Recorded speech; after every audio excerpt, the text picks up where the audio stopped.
गुरु जी प्रणाम, राधे राधे जी। या वाइफ को जैसा टेंशन बहुत आ जाता है और गुस्सा आ जाता है, जिद करने लगती हैं कि जो जो हम कहें वही काम होए। तो तो इसके लिए कैंसर किसको है? Cancer? Tension tension tension tension है? Tension tension. अच्छा, तो इनको टेंशन रहती है? हाँ हाँ। किस बात की? वो जो सोचती हैं कि जो हम कहें वही काम होए। तो ऐसा जैसा वो कहती हैं वैसा आप करते हो? अब जो जरूरत होता है करते हैं, जो नहीं जरूरत हम कहते हैं अभी इसको अभी बाद में करेंगे या अभी नहीं तो करेंगे। भैया काय की टेंशन है? खड़ी हो जाओ मेरी माँ। काय की टेंशन है? अरे हमको घर से बहुत परेशान रहते हैं। घर से परेशान हो कि बहुत पति सबसे से? परेशान बहुत रहते हैं हम। तो घर आपको परेशान करता है? नहीं तो बहू बेटे लोग सब लोग है ना बहुत परेशान करते हैं। अच्छा, बहू बेटा। और ये बांधे भी बहुत चिल्लाते हैं। तो आपका बेटा आपकी सेवा नहीं करता? कोई नहीं कर सकते बाबा। कहाँ है बेटा? वो बनारस से आए ना। बनारस से? हाँ। तो बेटा आपके पास नहीं रहता? रहता है, मेरे पास रहता है। क्या? किस पर रहता है? बेटा बेटा पास में रहता है। पास नहीं रहता? नहीं रहता है, पास ही भी रहता है मेरे। फिर? तो मतलब आता जाता नहीं है, मतलब कि बहुत परेशान रहता अच्छा, है। बेटा आपसे मिलने नहीं आता? बेटा बहुत, वो बहू है जो बेटे हैं। तो दोनों बेटे मिलने नहीं आते? हाँ, मिलने नहीं आते, कमरे में अपने रहते हैं, आते होते नहीं, हम अकेले पड़े रहते हैं कमरे में। बहुत चीज़ टेंशन बहुत ज़्यादा हो जाता है। और कसा तो सुनते हैं आपका, उसी में मन लगा रहता है। तो कथा सुना करो। बेटे से मिलने का जितना मन है इतना मन भगवान से मिलने का है। तो इसलिए भगवान की याद में रहा करो, भगवान से मिला करो। अब बेटे ना मिलेंगे, अब बेटों को आपकी क्या ज़रूरत है? और मेरे पति मेरे को बहुत चिल्लाते हैं। ये मेरे पति क्यों चिल्लाते हैं? पूछिए। खड़े होके बताओ क्यों चिल्लाते हो? वो थोड़ा जिद करने लगती है कि ये काम होना ही चाहिए। हम कहते हैं कि जो जरूरत होगा तो हम करेंगे। तो ऐसे कौन या सा बाद काम में है जो ये करेंगे। जिद करती हैं? कोई चीज़ के लिए भी जैसे? जो भी। अब जैसे कोई कहते हैं कि ये काम करिए, अभी हम कहेंगे अभी थोड़ी देर बात करेंगे, कहते नहीं अभी करना है। कोई बात नहीं, उनकी बात कभी कभी सुन लिया करिए। और बच्चे क्यों नहीं आते, इनसे मिलते क्यों बच्चे नहीं? लोग ऐसे में होते अपनी पत्नी के पास ऊपर अपना रहते हैं, नीचे ऊपर आते जाते हैं, कम आते हैं, बस यही बात है और कोई बात नहीं। अच्छा, माँ से मिलने नहीं आते? नहीं आते हैं, कम आते हैं, थोड़ा सा ऊपर अपना बातचीत अपना वाइफ के साथ रहते हैं, नीचे छोटा वाला भाई लड़का रहता है, अगल बगल आती जाती हैं लोग। लेकिन जिस हिसाब सोचती हैं ना उस हिसाब से वाला व्यवस्था नहीं है। पत्नी के आ जाने के बाद बच्चे माँ से बात नहीं करते। देखो, माँ परेशान इसलिए है कि बच्चे बात नहीं करते, और बच्चों को इतना भी अक्ल नहीं है कि वो अपने माँ के पास थोड़ा बैठें। माँ ने तुमसे जब बोलना नहीं आता था तब भी माँ तुमसे बात करती थी। बच्चों को जब बोलना नहीं आता कम आते जाते हैं, तब भी ना बच्चे से माँ बात करती है। प्रेम है। बोल बेटा बोल। बच्चों लोग में नाराजगी नहीं है, प्रेम है। लेकिन थोड़ा सा सोचती हैं कि खूब देर तक आए, बोले बतियाएं हमसे, ये हाँ तो आ जाएं, कौन सा उनका पैसा खर्च हो रहा है? थोड़ा बोल लेंगे माँ से तो कौन से गरीब हो जाएंगे? हाँ ये बात है। फिर थोड़ा बोल लें, थोड़ा पाँव दबाएं, बैठें, हंसें हंसाएं। हाँ ये सब बुढ़ापे में अकेलापन तो लगते ही ना। बस यही बात है। बहुआ से बोला थोड़ा बैठो ऊपर, क्या हाँ यही बात है। अलग सबको सेपरेट चाहिए। हाँ बस ये थोड़ी व्यवस्था क्या घबरा रही है, ये और कोई बात नहीं है। माँ बाप तो बिल्कुल देखो, जैसा बूढ़ा बैल नहीं हो जाता, किसान उसे निकाल देता। देखिए पैर से तकलीफ में भी हैं, ऐसे पैर से भी तकलीफें हैं काफी। किसको? इनको होम्योपैथी की दवाई चल रही है। बच्चों से कहिए कि अपनी माँ को समय दो। अच्छा ठीक। थोड़ा बैठो, बात करो, हंसो उनके साथ, मुस्कुराओ। यही चाहती हैं। अब सोचिए, माँ यही चाहती है, पर बेटे के पास, माँ के पास बैठने, हंसने, मुस्कुराने का टाइम नहीं। थोड़ा सा उनको टाइम देना चाहिए। बिल्कुल देना चाहिए। अच्छा, हम बात करेंगे उनसे, लड़के लोग से बात करना। ठीक। श्रीमन नारायण गुरुजी जी, दंडवत प्रणाम। गुरुजी, क्या धर्म की रक्षा के लिए अधर्म करना पड़े तो क्या वो सही है? बिल्कुल सही है।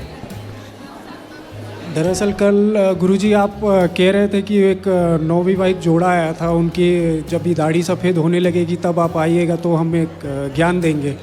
मेरी दाढ़ी भी गुरुजी सफ़ेद हो रही है, शादी को भी 5 साल हो गए हैं। दरअसल 1 महीने पहले मैंने अपनी वाइफ को अपने घर पे भेजा था, और वहाँ पे मेरी बेटी को प्रभु जी मांसाहार कराया गया।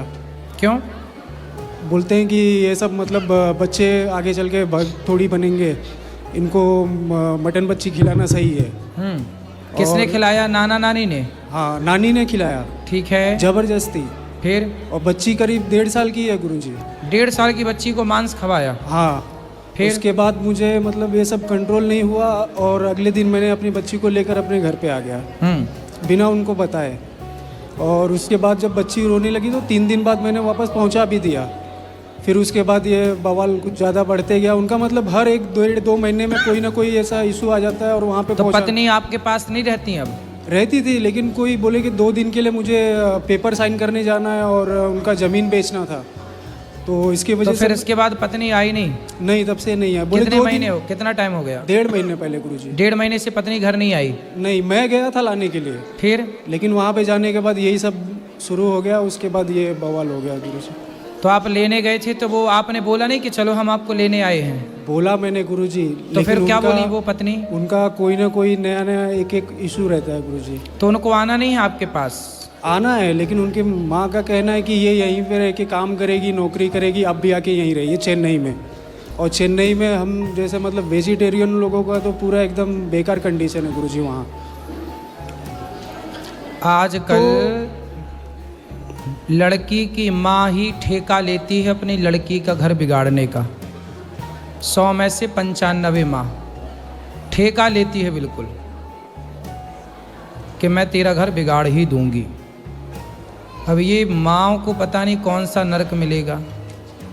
ऐसा बताओ, बेटी के साथ तो ऐसा ना करो। बेटी बच्ची है, उसे समझाओ, उसे पति पत्नी को साथ रहने दो।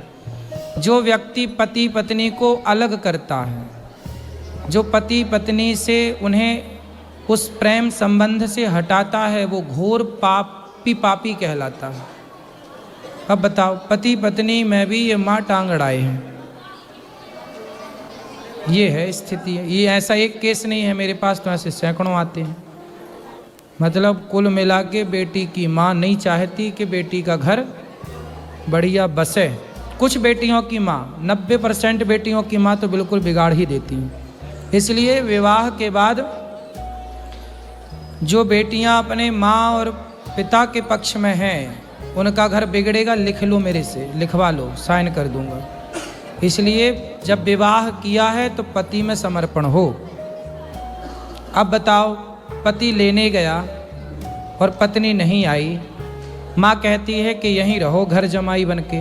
अब बताओ यहाँ कौन गलत है? आप लोग बताओ, पति गलत है कि पत्नी गलत है कि वो माँ गलत है बेटी की जो कह रही है कि नहीं मैं नहीं जाने दूंगी? कौन गलत है बताओ? और इनका कहना है कि मतलब जो भी मेरे पिताजी की जो प्रॉपर्टी है या जो भी सब कुछ है, हम दोनों के नाम पे हो, पति पत्नी, यानी मेरी पत्नी और मेरे नाम पे। मैं बोला ये चीज़ तो अभी ये हो नहीं सकती, क्योंकि मैं इतना कौन बड़ा बोलता है ऐसा? नहीं। ये उनकी माँ बोलती हैं। माँ बोलती है कि सारा अपना धन दौलत मेरी बेटी के नाम कर दो और मेरे आप अपने नाम। हाँ, दोनों जन के नाम होना चाहिए। मैं बोला ये तो मेरे अभी शादी के पापा, कितना दादा- टाइम हुआ? शादी होके गुरुजी अभी 4 साल हुए हैं। 4 साल में ही माँ पूरा जमीन जायदाद कब्जा करना चाह रही है। और इनका कहना है कि जो ये सब पूजा पाठ होता है सब कुछ नहीं है। हाँ, तो और फिर ये ठीक। सब बेटी और ये सब लोग को नहीं करना चाहिए। मैं बोला आप लोग जो धर्म पालन कर रहे हो वो करिए, लेकिन मेरे घर में ये सब नहीं बन सकता।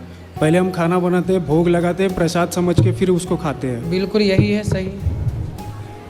इनको इससे प्रॉब्लम है। अब देखो, भगवान करे आपका घर बस जाए, हम तो यही प्रार्थना करते हैं। कभी वो मिलेंगी तो ले आना, सासू माँ को समझाएंगे उनको। और गुरुजी आपका जो कथा प्रवचन है ये दोनों माँ बेटी घर पे सुनते हैं, आपको डेली सुनते हैं। सुनते फिर भी अक्ल नहीं आ रही है? हाँ, वो रोज डेली सुनते हैं आपको। फिर भी अक्ल नहीं आ रही है। अब ये वाली बात सुनवाना, अक्ल आएगी। सासू माँ तुम्हारी घोर नरक जाएगी, एकदम नाली का कीड़ा और बनेगी यदि उसने अपनी बेटी का घर तोड़वाया तो। लेके आऊँगा गुरुजी। क्या नाम है तुम्हारी सास का? विमला। बिमला मैया, बहू को भेज दो बेटी को, वरना यमराज ऐसी मार लगाएंगे उल्टा लटका के मिर्ची का धुआं। बहुत बहुत धन्यवाद गुरुजी। ज़्यादा होशियार ना बनो,